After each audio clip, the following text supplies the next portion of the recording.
Hi, I'm Jason Sterling, and this is my son and I's adventure on the Carnival Vista for New Year's Eve 2021 into 2022.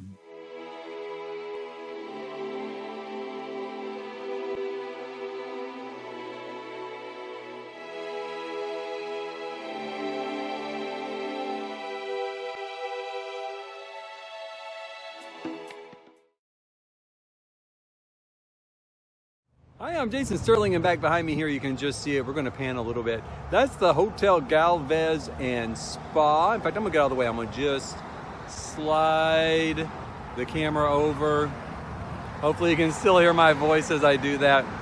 There's a lot of traffic out here. We're right on the Seawall Boulevard, but we're right across from the ocean. I'm going to pan around and show you the ocean here in just a little bit. This is without the fog that we came into last night.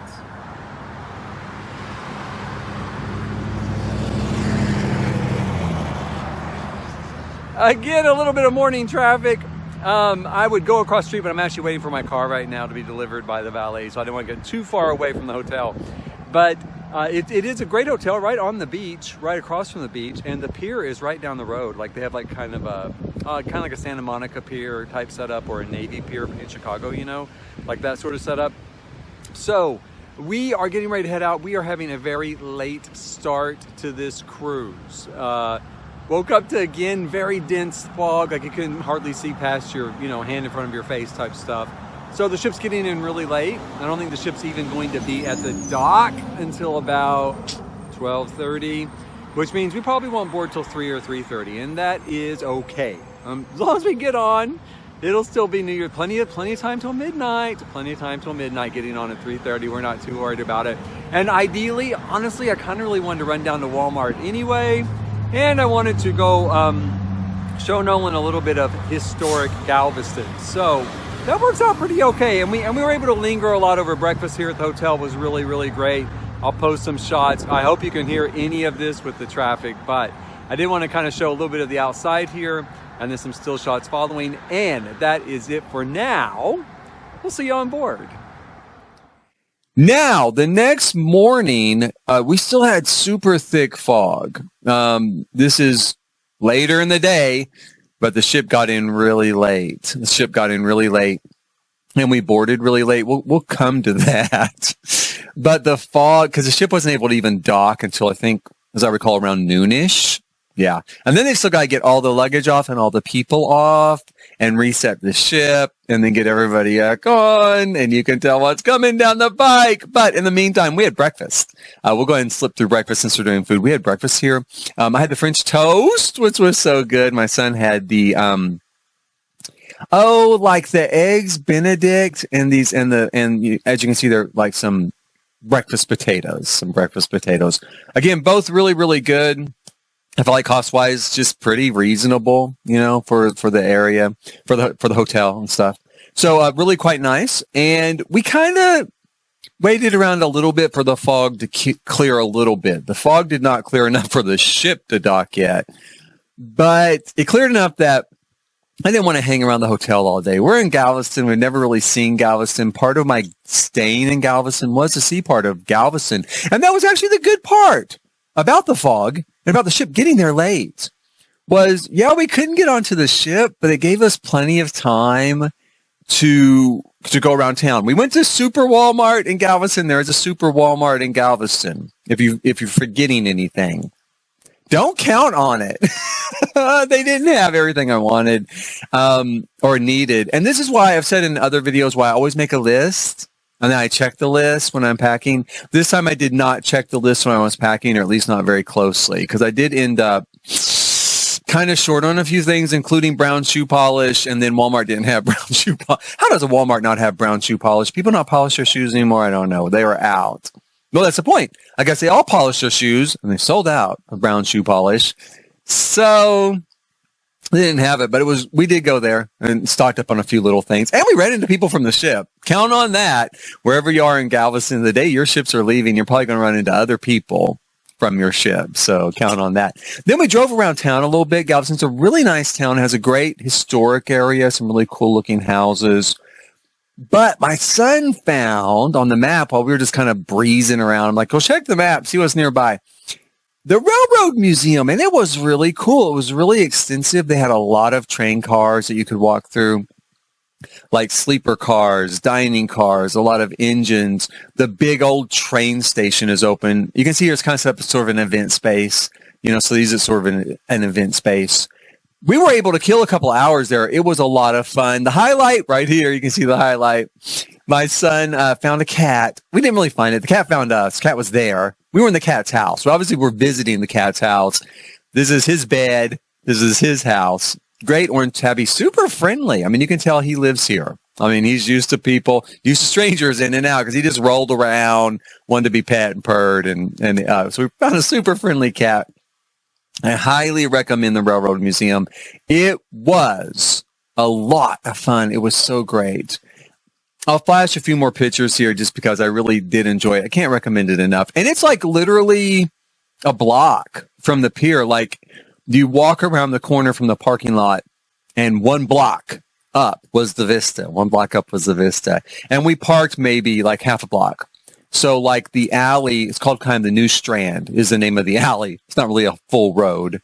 That's where we park it. Park and Cruise, Galveston Park and Cruise. I really do like Galveston Park and Cruise. When you park indoors, you're literally indoors. It's like a sealed cinder block building.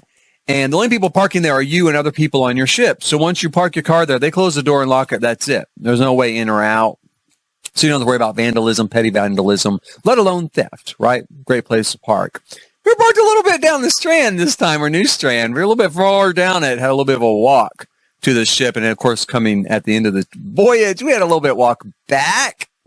But I still recommend it and I still like it. So I'll always park if they have availability.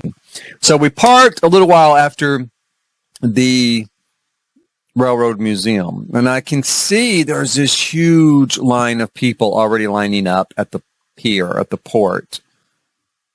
Even though they said not to.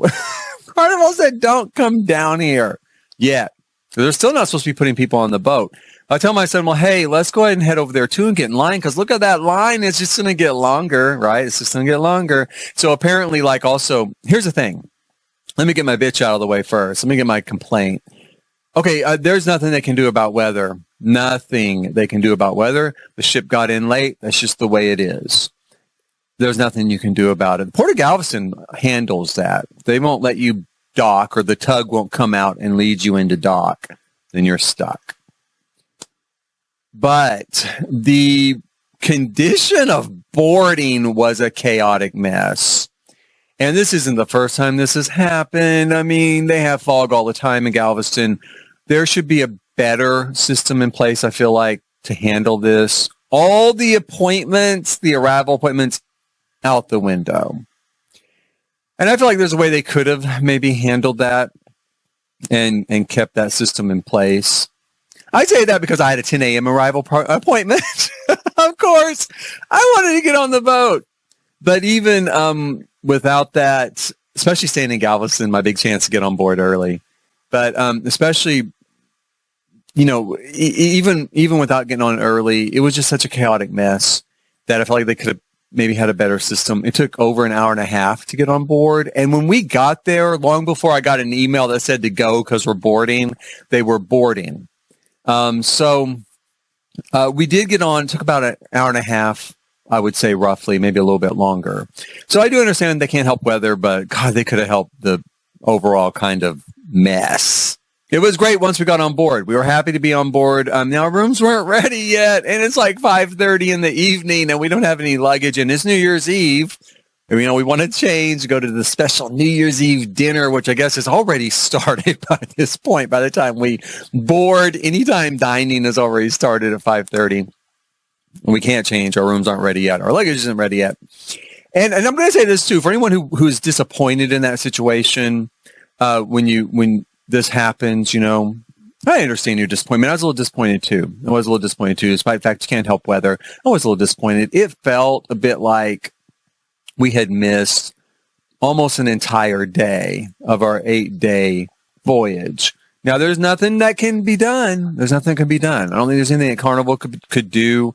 And I don't even expect them to give you a credit or anything like that because it's out of their hands. There's nothing they can do. But I do understand anybody who does feel disappointed there because, yeah, it does feel disappointing. We really did. Hell, I was going to be on board and eating lunch at 11 a.m., right? And so it did feel like, God, we've missed like almost a whole day of our voyage. But once we got on board, once we did get something to eat, because we're hungry, we're cranky, we're hangry. We're hangry at that point, right? We're a little hangry. We need some food. We need a drink. We got some food. We got a drink. We did get our luggage quickly. Now, I'm going to give the Carnival staff a big, thank you on that. They were working double time. They were working so fast. We did get our luggage really quickly. We were able to get in our room relatively quickly. We did get changed for New Year's Eve. We did go to the New Year's Eve dinner, and we are going to stop there. Next time, actually, real quick, before we go to next time, one thing I will add here. This is the room, because we did get to our room. Next time, we're going to do New Year's Eve. Next time, we're going to do the New Year's Eve dinner. Next time, we'll do all that stuff. But this is our room. This is our room. We were in a spa balcony room. We're in a spa balcony room. And I really like the spa on the breeze, so I decided to do a spa balcony room on the Vista, right? And so I'll do a review of the spa later, but the room was nice. The room was really nice. It's my first time in a balcony room, my very first time in a balcony room. I've stayed in an inside room, an outside room, a suite, and even the grand suite. Never stayed in just a regular balcony room. Quite roomy, plenty of room to spread out, especially for my son and I. The balcony is nice. Anybody who's ever been in a balcony knows it is nice. It's great to have it. Bathroom, same size as anytime. Closet, same size as anytime. You can see here a video I did, kind of, going in a circle of the room. I'll post that real quick here. I'll shut up and we'll roll that. Hi, I'm Jason Sterling. Here I am on the Carnival Vista in a spa balcony room. This is the room behind me as I do a quick turn here. That's my son watching a little video.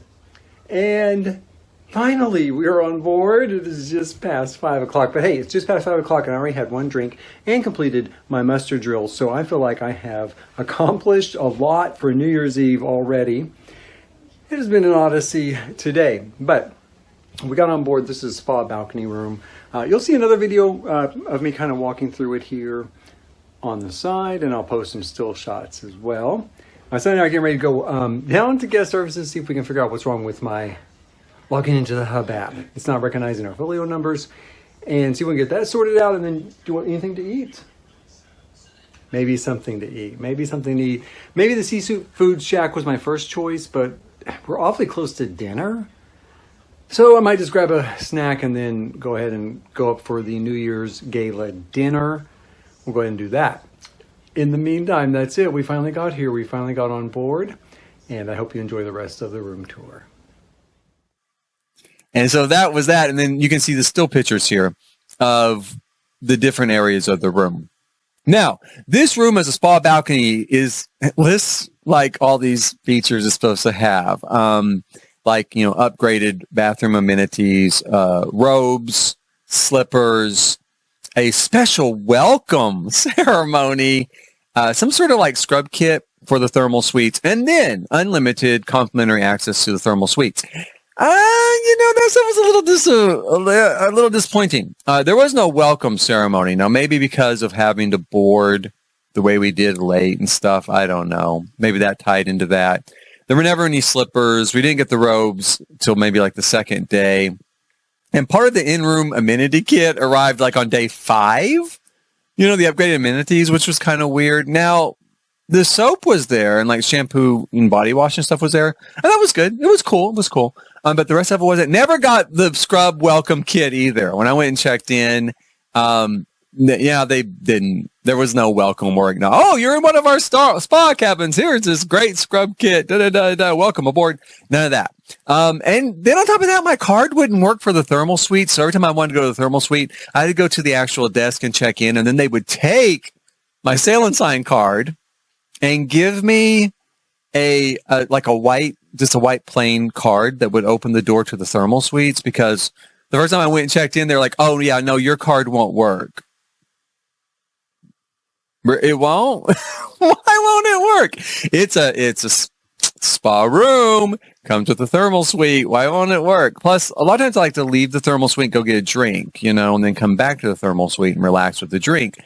So I would have to stop at the desk again, turn in that white card to get my room card back, go get a drink. Is it the end of the world? It is not the end of the world, and I did still like the room. I did. I still like the room. Despite that, and the thermal suite was still great despite that too. And I would stay in the room again. It wasn't. But if those are big deals to you, keep that in mind. This is how my experience went with that. And like I said, I did select the room. The room was pretty, had a nice look to it, and it wasn't that much more expensive, than the balcony room I was going to do anyway. So, okay, so that's how it went. That's my review of the spa balcony room. Review of the spa later, and more later on. Next episode, New Year's Eve.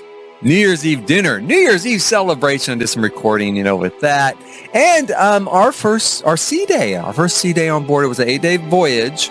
So we had 3 sea days total and 4 port days. The very first day was a sea day. So we'll talk about sea day activities, and stuff like that. The spa will probably figure in there. And I look forward to seeing you then. Thanks for watching.